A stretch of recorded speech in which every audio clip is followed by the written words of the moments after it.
सब्जी वाली की सफलता। सीतापुर गांव में टोटो नाम की चिड़िया रहती थी। तो गांव के सेठ हीरालाल से रोज सब्जियां खरीदती थी और बेचती थी। टोटो चिड़िया सब्जियां बेचकर अपने परिवार का पेट पालती थी। टोटो रोज मेहनत करती और सभी को आवाज लगाती, पर कम ही लोग उससे सब्जियां खरीदते थे। सब्जियां ले लो, सब्जियां ले लो, ताजी ताजी हरी सब्जियां ले लो और स्वस्थ हो जाओ। तभी टुनटुन चाची ने पीछे से आवाज लगाई और पूछा, यह सब्जियां कैसे दी? 30 रुपए किलो पालक, 20 रुपए किलो गोभी, 40 रुपए किलो गाजर। ठीक है, मुझे 1 किलो गाजर दे दो। टुनटुन चाची, ये लौकी भी ले लो, सिर्फ 30 रुपए किलो है। ये बच्चों की सेहत के लिए अच्छी है। पिछली बार जो तुमसे मैंने सब्जियां खरीदी थी, वह खाकर मेरी बेटी की तबीयत खराब हो गई थी। अगर ऐसे ही चलता रहा तो मैं क्या, कोई और भी तुमसे सब्जियां नहीं खरीदेगा। मैं तो इसके 30 रुपए ही दूंगी, इससे ज्यादा दाम नहीं दूंगी। ठीक है चाची। तो चिड़िया शाम को थक कर निराश हालत में घर पहुंची। टोटो को उदास देखकर टोटो की माँ बोली, क्या हुआ टोटो बेटा, आज तुम बहुत उदास लग रही हो।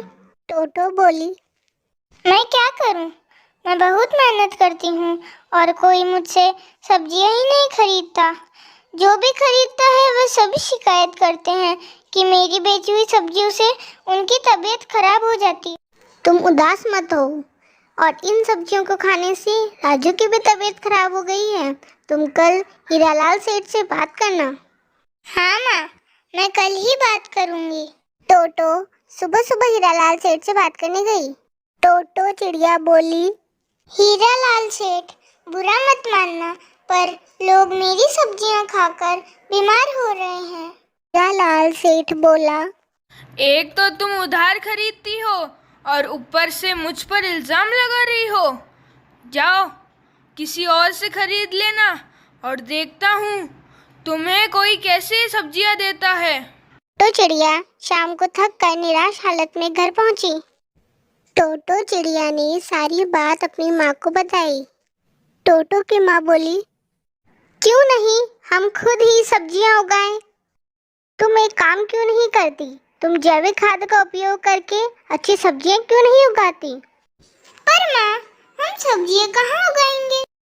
हमारे घर के पीछे जो जमीन है वहाँ। माँ, वह तो बहुत छोटी जमीन है, वहाँ कैसे सब्जियां उगाएंगे? बात नहीं बेटा, जितनी भी सब्जियां उगेगी ठीक है, और हमें कोशिश जरूर करनी चाहिए। यह कहकर दोनों सब्जियां उगाने जाते हैं।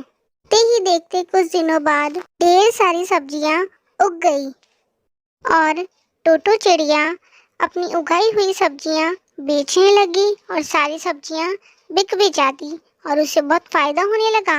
और टोटो चिड़िया अपनी उगाई हुई सब्जियां शहरों में भी बेचने लगी थी और धीरे धीरे उसे और अधिक फायदा होने लगा और अब उसकी गरीबी भी दूर हो गई।